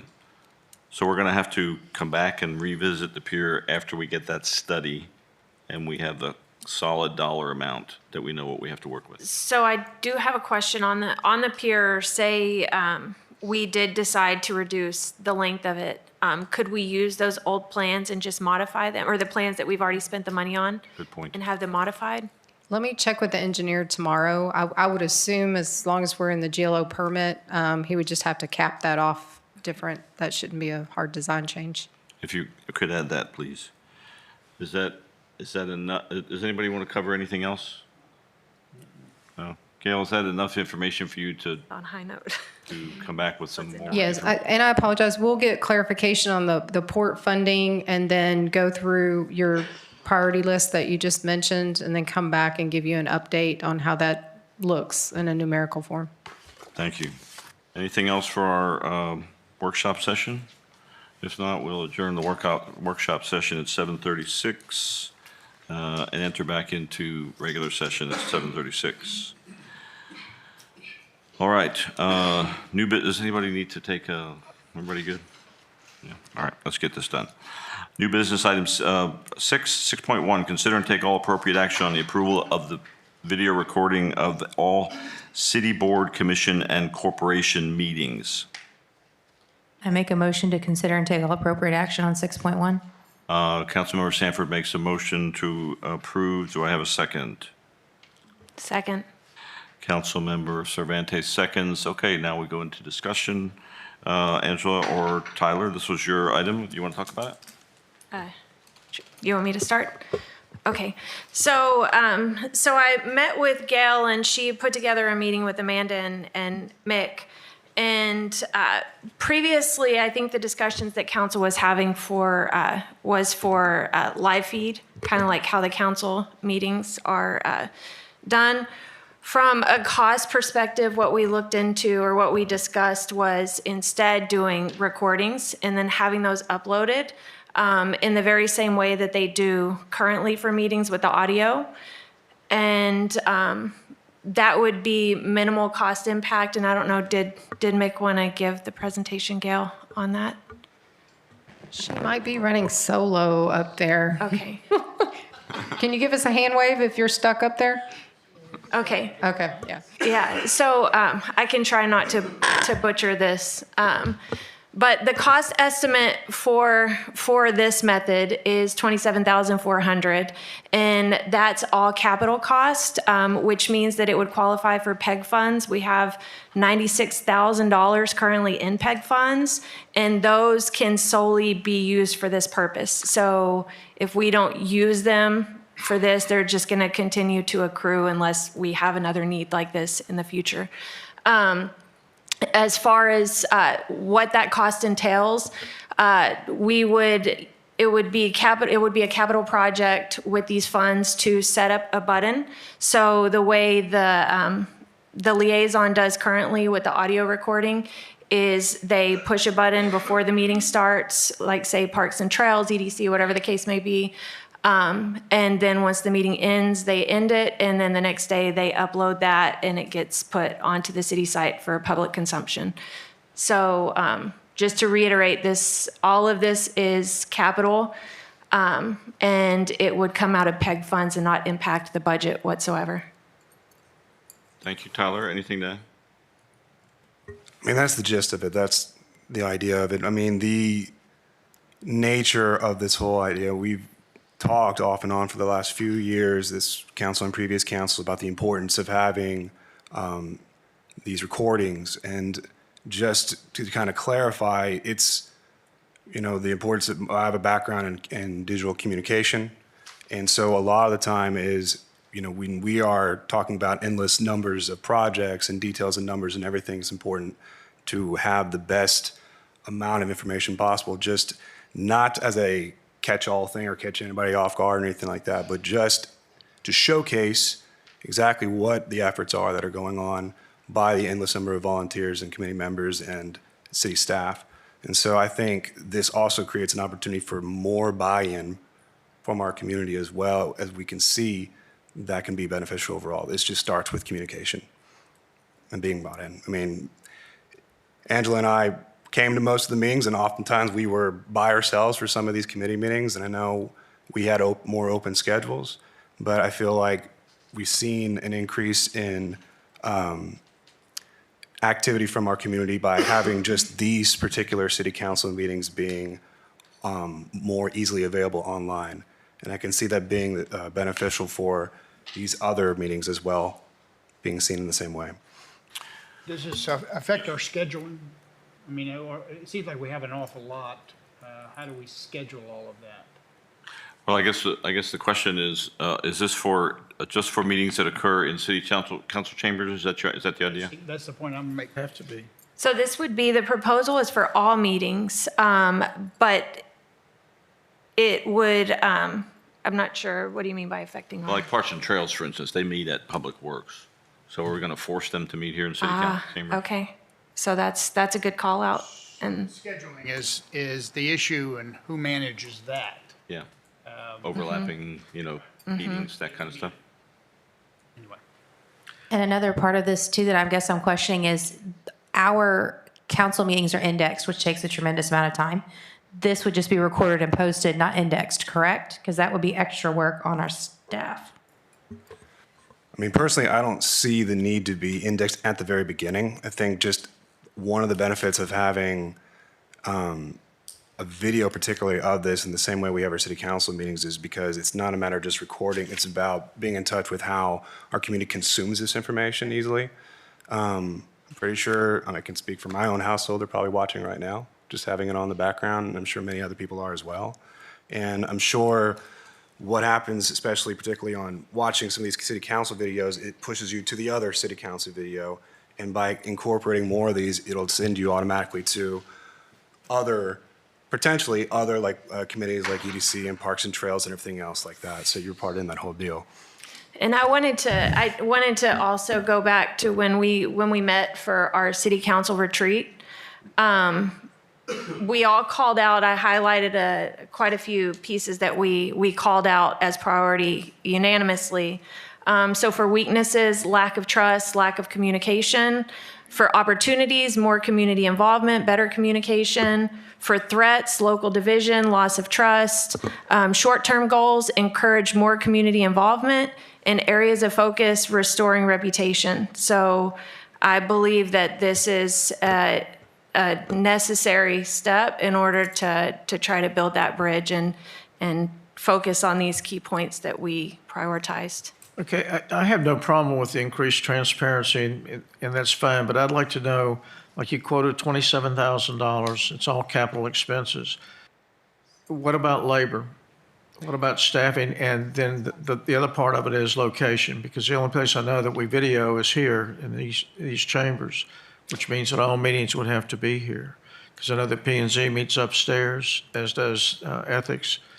So, I mean, again, I have no problem with it, but let's flesh the whole thing out as to what we're committing to. And in terms of your source of funds, that comes from, is it a royalty for the right-of-way for cable and stuff? Right, Yeah, franchise. PEG funds. And that just needs to be looked at, because it's my understanding that is a shrinking fund, is that we're getting less and less because of tower transmission. But this is a one-time expense. Okay, I mean, that's fine. I'm just saying, let's flesh the whole thing out so we know how we can do it logistically. Because if we say every committee's got to be, video recorded, that becomes the rule in the law, and let's make sure that we can, facilitate that. Could the city secretary just chime in, please? Yes, so to answer one of those questions, our office does the scheduling for this area. So, and to also clarify, boards and commissions are what I believe you were talking about, and those already meet in here. The only one that doesn't committees don't necessarily meet in here. So if you differentiate and you state you want your boards and your commissions and corporations, EDC, they already meet in here, and those are already scheduled through our main scheduling process monitored by our office, the city secretary's office. So that's not anything different. So if y'all, if y'all can just come to an agreement on which ones you want live streamed, or I mean, sorry, not live streamed, but video recorded, then just know those are already managed. Those guys, they already meet here. So Thank you for the clarification, and thank you. These are, as I understand it, single camera recordings. There'll be one camera on. Is that right, Mink? And then, For the outside city council, yes, it would just be the wide shot and back. okay. I came down here to just kind of point out that in the presentation, the second slide that talks about the up the second page, so up one. The city public meetings in Toma had to do a little bit of back and forth with city secretary's office trying to figure out what all that means. And so the only ones required to follow the Texas Open Meetings Act are those on the left-hand side, the separate legal entities and the quasi-judicial. Everything else that's on display on the right side, they don't fall within TOMA, so they don't have to be. Correct?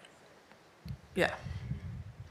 So I think it would be helpful if we had a motion, let's see, we need, well, the agenda is for city boards, commissions, and corporation meetings. Committees is not on the agenda, so it seems to me that meets the criteria for what we're just discussing. So Parks and Trails Committee would not be included? No, it's a committee. But this was one of the issues about hot tax, which is a committee, is that correct? Committee. And that was one of the things that was brought up and some objections made, that there was having virtual meetings and people were not able to attend, citizens were not able to attend, et cetera, or have access to, what was discussed, et cetera. And that goes back to the transparency, which I think Angela and Tyler are promoting. Yeah, I think if those meetings had been held in public, then I think that wouldn't have been an issue. Just like Parks and Trails, I go over to Parks and Trails meetings all the time, and there's lots of seats there, and so, right, so I don't think that's the issue. May I ask a question real quick? Yeah. Aren't EDC meetings already recorded, but not like on video? Just about every meeting is audio recorded. It's up to the meeting Liaison. Chair? secretary person. And they use it for if they need to verify anything when they're coming up with their minutes. But are they uploaded anywhere? Yes. Yes. Okay, good. To clarify, we are following the rule of law for all TOMA meetings at currently, or exceeding in the case of city council, because we're indexing the meetings, just as a clarification. This is just extra. Yeah, the proposal, I mean, if anybody I have, so I can speak from experience, tries to source information by listening to one of those meetings, it's painful, and it's just not very transparent or easy to follow when you're listening to an audio recording. So this is a step forward in the direction of transparency. Okay, and a technical question, let's say somebody's down here pushing a button and it's recording and something happens to the transmission. Is there a backup? Is there still an audio backup? Yes, there would still be an audio backup. Audio backup, so okay. Can we go to the breakdown? Oh, so sorry. Go. Go ahead. I was just gonna say, I think Mick and I discussed that like, we just need to level set that expectation. Right. That if the video fails, then an audio version will be uploaded. So we're still in compliance. That was my point. Thank you. Yes. Can we go back to the breakdown of the pricing? I had a question on for Mick. Okay, 14,500 for fold-back speakers on dais for council members. Why do we need that with microphones? So that is a replacement of the current microphones that we've got. It allows a speaker feed. It's called a mix minus, so it doesn't include the person talking. So they'll hear everyone who has a microphone louder at them, and they have their own individual volume control. But yes, yeah. The most important aspect of it is the fact that it adds the red or green LEDs around the microphone itself so that people have that visual cue of whether or not their microphone is muted and have that reminder of, oh, light's red, we can't hear you, you're not being picked up. We kind of already have that because it's green when it's on and it's not. See that? On, off.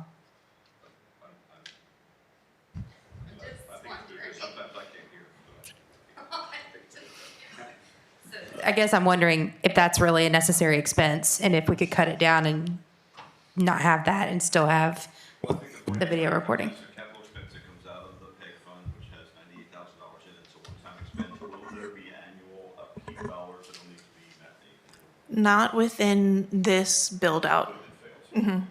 Well, and just a follow-up question, because honestly, the most important part of any video, truthfully, and it sounds strange enough, is the audio. And so when we're talking about, whatever sound system we're talking about here, when we're talking into this new microphone that's up here, is that going directly into the recording? And it's also, or is it the room audio that's being recorded, or is what I'm hearing the same channel as that recording? You want to get technical? Yes, please. Okay. So at this point, our feed up there is secondary. It's daisy chained off of the ones coming in through the speakers. Part of this also includes me requesting that they rework that so that it's completely separate from the room audio, so that the stream recorded virtual council member, it's all its own separate mix. Gotcha. Because right now, if I have to adjust the levels for in the room, then I have to adjust the levels, In here. compensate. Gotcha. Okay, sorry, City Secretary again? Sorry, I'm sorry.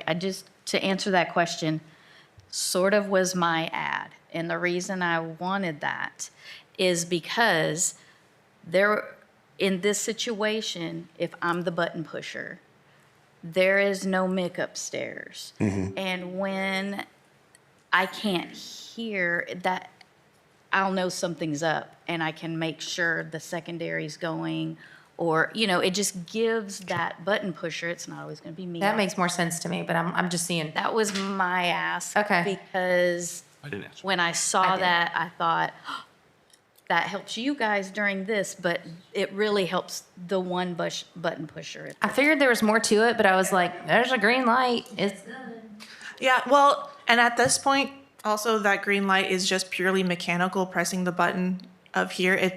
If it's muted at some point else down the chain, it could still be green. It could still be sending a signal, but we're not getting it. The red lights and green lights of the new one would be programmed, and if it's muted at any point in the chain, it would be red, So even if really, you press the button. this ask isn't really 27,400, even though that's the amount. It's being packaged in to get us other upgraded equipment that makes it more facilitated easier for you guys and more efficiently for us. Yes. That makes more sense. Okay, thank you. Sorry, that was like pulling. Okay, nails. any more discussion with, we're going round robin here. We have a motion and a second for item 6.1 to clarify that this is for city boards, commissions, and corporation meetings and not declared committees. Yes, okay. All in favor? Opposed? Unanimous? Thank you very much. That was a good discussion. Okay, item 6.3, we've already done 6.2. Item 6.3, consider take all appropriate action on the updated water and sewer impact fee study proposal from Finley. Brian. I'm going to try to limit my talking. I have Kyle Finley here for any questions that y'all might have. Every 5 years, the state requires us to do a study of our water and sewer impact rates. To do that, we have to update our water model or sewer model import the new land use plan. That's based on, I guess, consumption, each person's consumption. You put that in the model, and it kind of tells you what your ultimate built out, where your infrastructure is lacking, how much that's going to cost through CIPs, and then you can then create a fund, impact fund that developers pay when they come in to develop to increase that fund.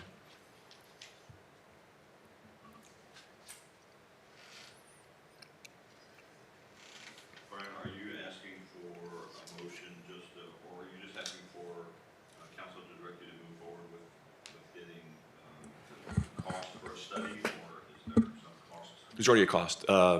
We're asking to hire Cobb Finley as our contract engineer to perform the study for, it was around 900, or 90-something thousand. Like 90s, 98.5. 98.5. 98.5. 98, sorry. And yes, the action would be to accept the proposal from Cobb Finley. Yep. Motion to consider and take all appropriate action on updated water and sewer impact fee study proposal from Cobb Finley, section 6.3. Second. I have a motion from Councilmember Sampson to accept move forward with the study for 98.5, and a second from Councilmember Hammond. Any discussion? I just have a question, just, what budget does that come out of? That might be a Mike Gibbs question. It was budgeted, we planned for it in the budget for this coming year. Okay. I don't remember the exact line item. It's in the, Price? It'll be enterprise Just a curiosity. studies. I Thank think you. it's under studies. Okay, we have a motion. Any other discussion? Nope. All in favor? Opposed? Thank you. Thank you. Thank you, Brian. Item 6.4, consider take all appropriate action to approve the allocation not to exceed $15,000 from the Hotel Occupancy Tax Fund to sponsor a Seabrook-themed fiberglass soccer ball in the Houston Art of Soccer Public Art Program as a participant in the display in Houston's display for the FIFA World Cup 2026. Motion to approve section 6.4, consider and take all appropriate action to approve the allocation of the soccer balls. $15,000. Okay, I have a motion from Councilmember Sanford. I have a second from Councilmember Tolet. Do we have any discussion, or do we need an explanation? All in favor? Opposed? Unanimous? Thank you. That'll be fun. Item 6.5, consider and take all appropriate action on the approval of a medical director agreement with Dr. Madane and authorize the city manager to execute. Chief, are you going to tell us all about that story?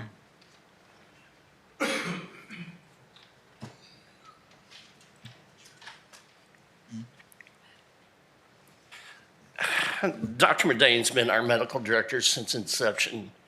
And this is just pretty much just renewing and setting some different standards with him. Unfortunately, his costs have gone up, so in turn, our cost has gone up as well. But with this new contract, it also sets some better standards for him, and liability. It limits liability for the city also, because there were some things that we had to restructure in it. Okay. But the cost did go up from where it was. But we're still well under market with Dr. Mendez. It was like $6,000 or $4,000 or something? Initially, it was 6,000. He's gone up to 14,400.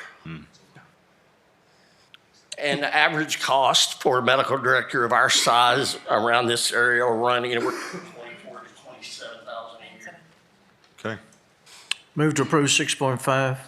Second. Councilmember Hammond makes a motion to approve item 6.5. Councilmember Cobain, is that you, Tyler? Cobain seconds the motion. Do we have any further discussion? If not, all in favor? Opposed? Unanimous? Thank you, Chief. Item 7, executive session. 7.1, conduct a closed session pursuant to Texas Government Code Section 551.074, personnel matters, annual evaluation of the performance and duties of the city secretary. We will adjourn to executive session at 7:59. Yes, I.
Returning from executive session, 8:21.